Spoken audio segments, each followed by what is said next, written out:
Olá! A aula de hoje é sobre avaliação de desempenho.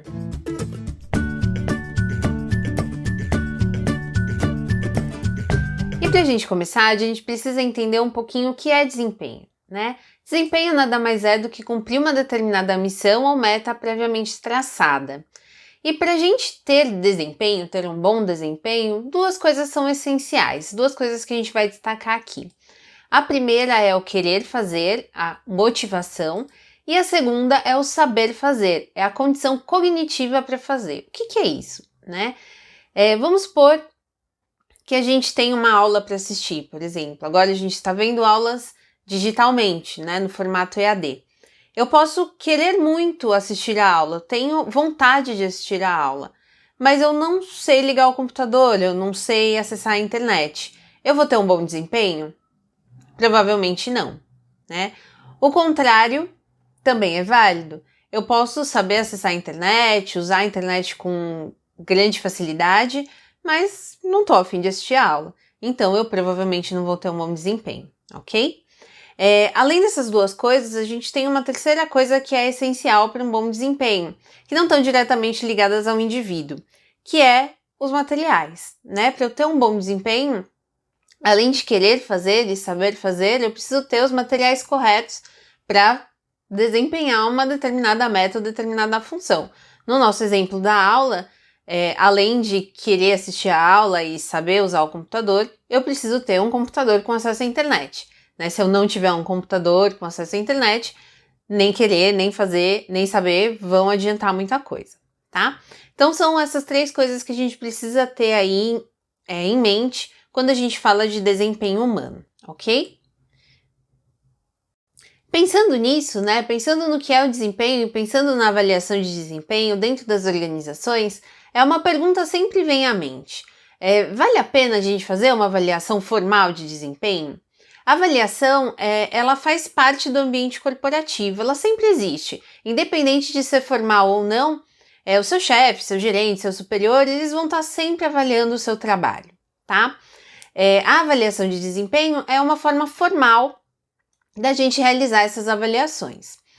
Por que é importante a gente pensar numa maneira formalizada de avaliar o desempenho? Quando a gente não tem um plano formal de avaliação, né, uma avaliação constituída, uma avaliação de desempenho constituída, eu aumento a probabilidade de eu ter uma avaliação mais subjetiva e menos confiável, porque essa avaliação vai ficar nas mãos do seu superior ou do seu gerente e sem nenhuma metodologia previamente estabelecida.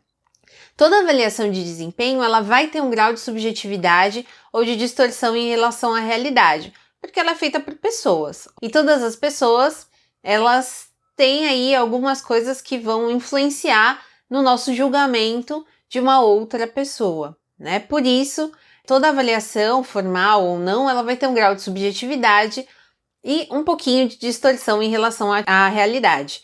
É por isso que a avaliação formal ela é importante, ela diminui um pouquinho esses dois parâmetros. Já já a gente vai entender o que é subjetividade, se você não sabe o que é. Mas afinal, o que é a avaliação de desempenho?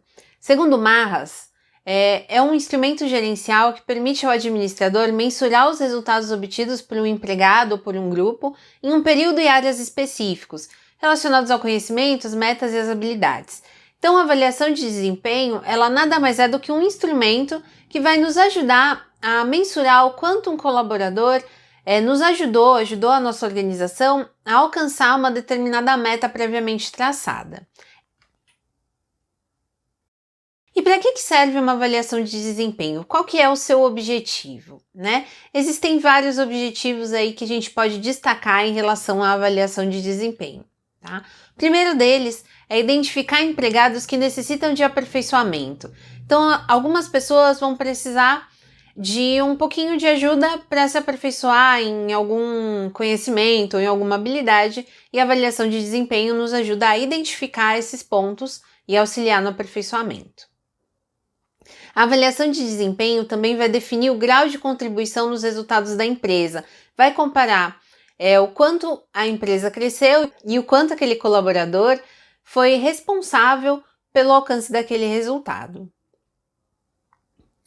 A avaliação de desempenho também nos auxilia a descobrir novos talentos dentro da nossa organização, né? Ela ajuda a gente a perceber algumas coisas que talvez tenham ficado escondidas. Ela vai facilitar o autodesenvolvimento dos empregados, porque a partir da mensuração, né, dos itens da avaliação de desempenho, eu consigo apontar para o meu empregado em que pontos ele precisa prestar mais atenção e procurar estudar mais ou se desenvolver mais. A avaliação de desempenho também auxilia a gente a fornecer feedback aos empregados, dar um retorno aos empregados em relação ao seu desempenho, né? O quanto eles estão bem ou não tão bem dentro da organização. E a avaliação de desempenho também vai auxiliar a subsidiar programas de mérito, promoções e transferências. Esse é um ponto importante. A avaliação de desempenho ela pode ser usada como um instrumento coadjuvante aí, quando a gente fala em promoções, em transferências, enfim, outros programas de mérito. Mas ela não deve ter esse único objetivo.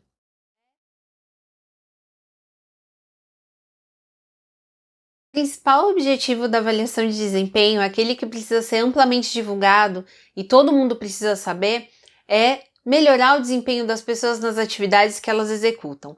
Esse é o principal objetivo da avaliação de desempenho.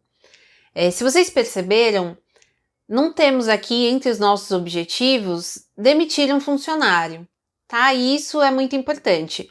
Muitas vezes as empresas utilizam a avaliação de desempenho como um indicador que vai promover a demissão de um funcionário ou atrelam a avaliação de desempenho a algum tipo de ganho financeiro. Isso prejudica a avaliação de desempenho. Por quê? Pensem aí, né? Ser avaliado já não é muito agradável. A gente já não gosta muito de ser avaliado. É uma situação que causa algum desconforto, tanto para você que vai ser avaliado, quanto para o avaliador, né? Ele precisa ter critérios claros, precisa ele se organizar para poder avaliar. Se aquela avaliação pode gerar uma demissão, ou um ganho ou perda financeira, isso é mais um elemento que pode prejudicar a objetividade da avaliação de desempenho.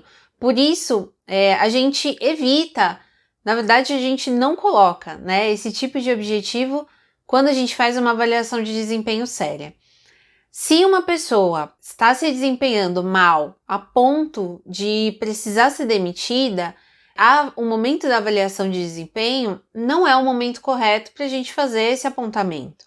A avaliação de desempenho, como a gente já falou, ela é um momento formal para a gente parar e avaliar um período da vida daquele empregado dentro da organização, mas ele não elimina os outros momentos de avaliação que essa pessoa vai ter dentro da organização. Se uma pessoa vem se desempenhando mal, vamos supor que você tem aí um empregado que está chegando atrasado, que tem faltado muito ao trabalho. Você vai aguardar 6 meses ou 1 ano para chegar na avaliação de desempenho e dar esse retorno para ele e demiti-lo por causa disso? Provavelmente não, não é agradável e nem prático você fazer isso, aguardar 1 ano para demitir uma pessoa que está te dando trabalho. Se você identifica algum problema, grave principalmente, você vai corrigi-lo antes da avaliação de desempenho. A avaliação de desempenho formal nada mais é do que um compilado do que aconteceu durante aquele período de vida do empregado. Então, na verdade, ele não vai trazer novidades, né? Ele não vai trazer nada ali que a pessoa já não saiba. Ele vai trazer coisas que já foram conversadas e que estão sendo trabalhadas para ajudar a sistematizar tudo o que aconteceu dentro daquele período na vida do empregado. Hoje a gente encontra diversos modelos de avaliação de desempenho. Aqui na tela tem alguns exemplos para vocês. A avaliação 360 graus é uma avaliação um pouco mais moderna, enquanto as outras são avaliações consideradas tipos de avaliação mais clássicos, tá? Se vocês observam, eu coloquei aí uma linha para vocês que vai de subjetivo até objetivo. O que isso quer dizer? A gente tem diversos métodos de avaliação de desempenho e cada um deles vai trazer um benefício ou um tipo de prejuízo. E um deles é a subjetividade e a objetividade, tá? O que é eu ter um método mais subjetivo ou um método mais objetivo? A gente diz que objetivo é tudo aquilo que está mais concreto, mais certo, mais preciso. E subjetivo é tudo aquilo que tem uma grande influência do sujeito, por isso subjetivo. Então ele é mais volúvel, menos preciso, né? Ele vai variar mais em relação à pessoa que está avaliando aquele empregado, tá?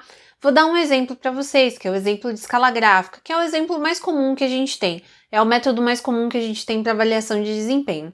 Nele a gente traça uma escala, pode ser uma escala numérica de 1 a 5 ou de 1 a 10, ou uma escala de fatores como ruim, bom, excelente, muito bom, enfim, uma escala aí com palavras, né? E para cada atributo a gente vai estabelecer uma nota, uma pontuação, de acordo com os critérios estabelecidos. Isso é uma escala gráfica. Por que a gente fala que esse é um método muito subjetivo? Vamos supor que você está avaliando a assiduidade e pontualidade. Então você tem lá um empregado que nunca se atrasa e nunca falta. Com certeza ele vai estar no topo lá da sua escala, então ele vai ser o 10 ou vai ser o excelente. Se tem uma pessoa que sempre atrasa ou sempre falta, você vai ter uma pessoa no nível mais inferior da sua escala, então ela vai ser o 0 ou vai ser o muito ruim ou o inferior, tá? Agora, se você tem uma pessoa que se atrasa eventualmente, então ela se atrasa uma vez por semana e falta algumas vezes por mês, uma vez por mês, por exemplo, tá? Que nota que você daria para essa pessoa?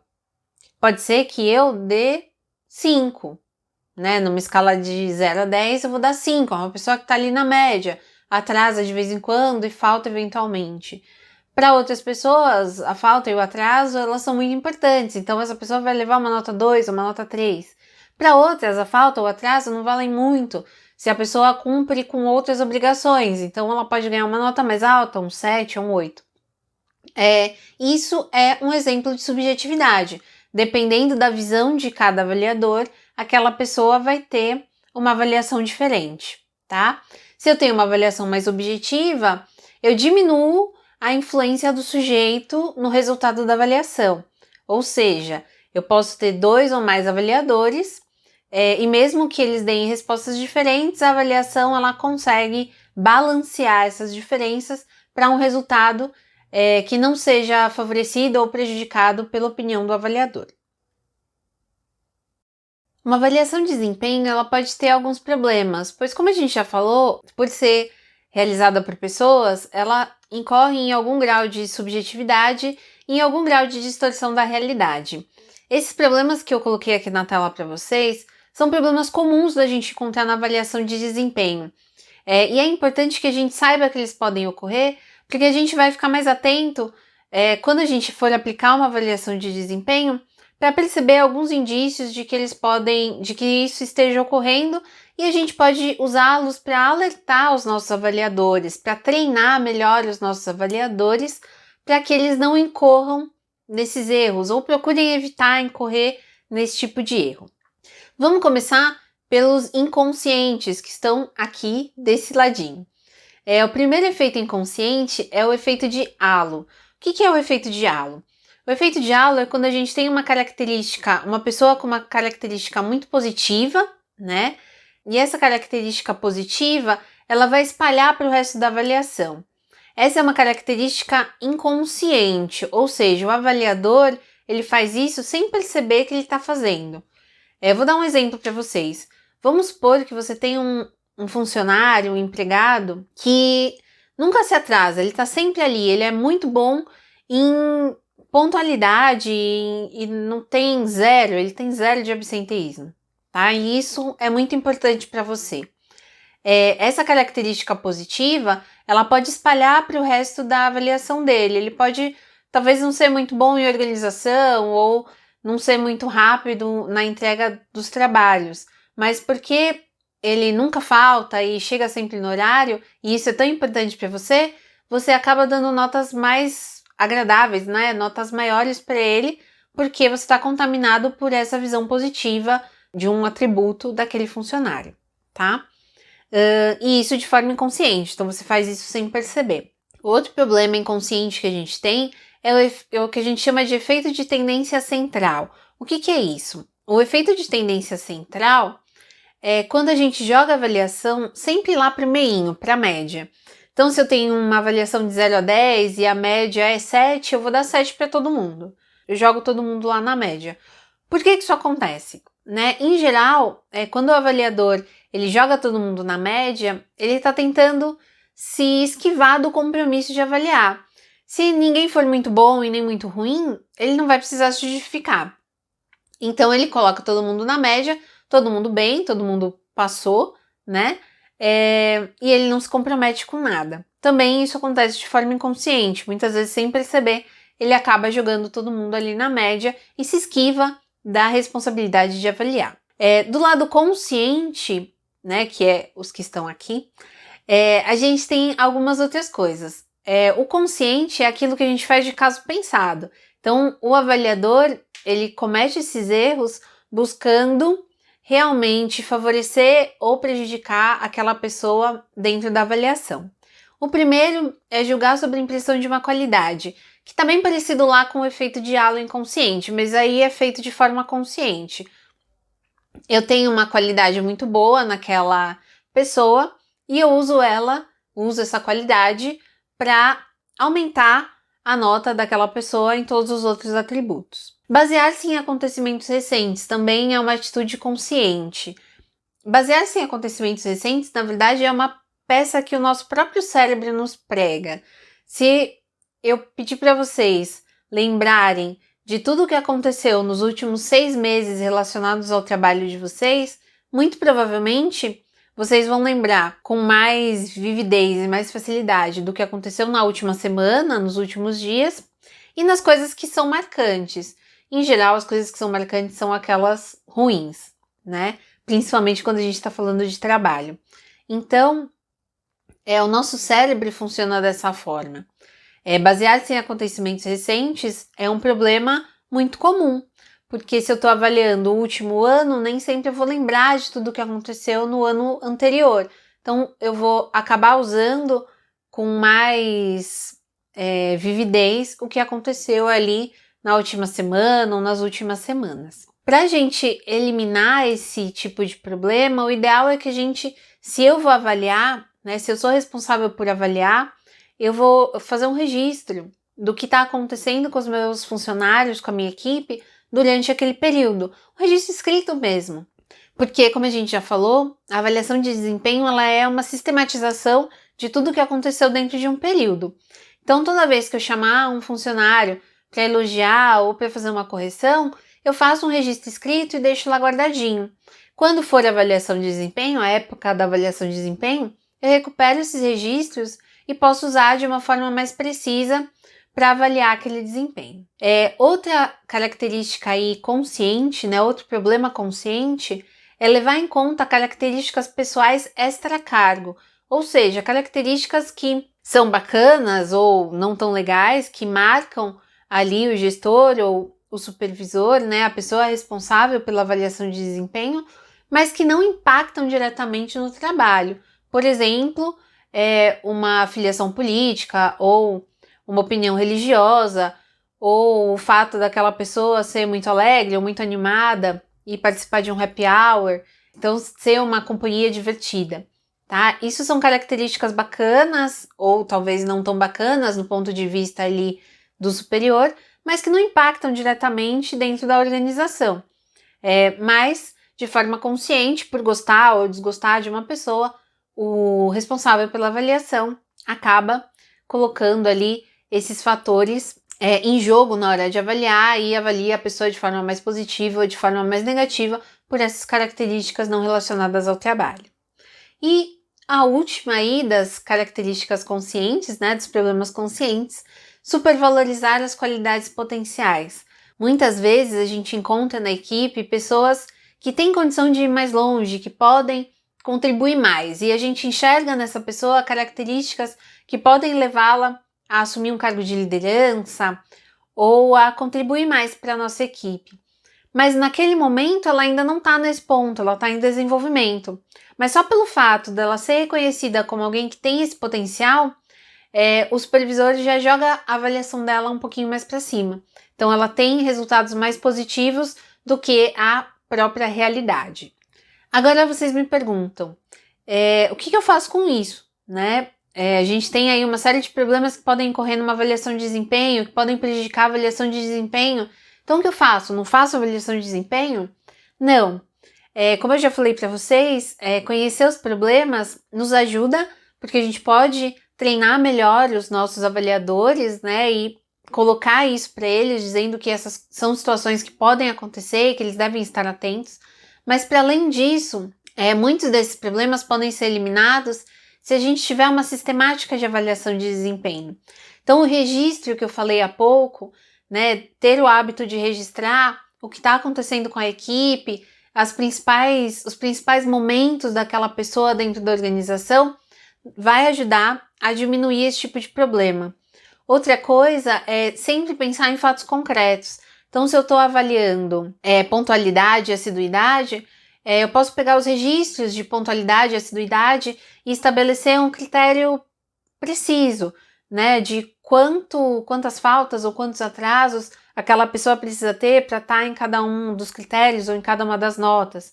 Se eu tenho, por exemplo, um critério de adaptação, eu posso escolher alguns momentos daquele período em que foi necessária adaptação e como cada um daqueles colaboradores reagiu diante daquele cenário.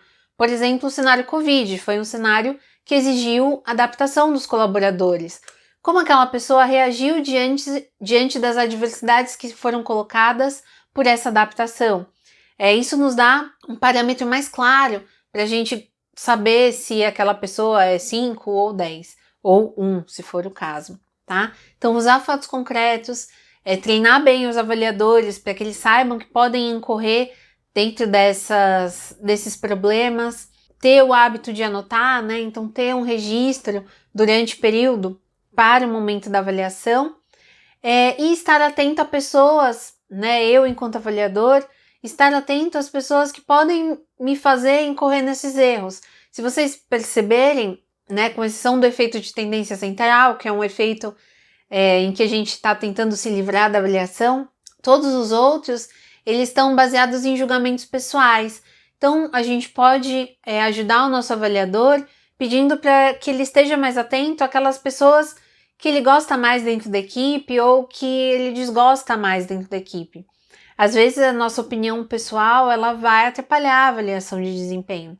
Então, para essas pessoas que a gente gosta mais ou não gosta tanto, ter um terceiro ajudando a avaliar pode ajudar a diminuir aí esse tipo de problema e os erros decorrentes, né, de uma avaliação feita com base em julgamentos pessoais e não especificamente nas questões relacionadas ao trabalho. E é isso, chegamos ao fim da nossa aula sobre avaliação de desempenho. Em resumo, a avaliação de desempenho ela é um instrumento muito bacana e muito importante dentro das organizações que pode trazer dados importantíssimos para a gente melhorar a gestão das nossas equipes, mas precisa ser bem utilizado. Então, bem formulado e com avaliadores bem treinados para que a gente não incorra em erros e injustiças. E é isso, até a próxima aula!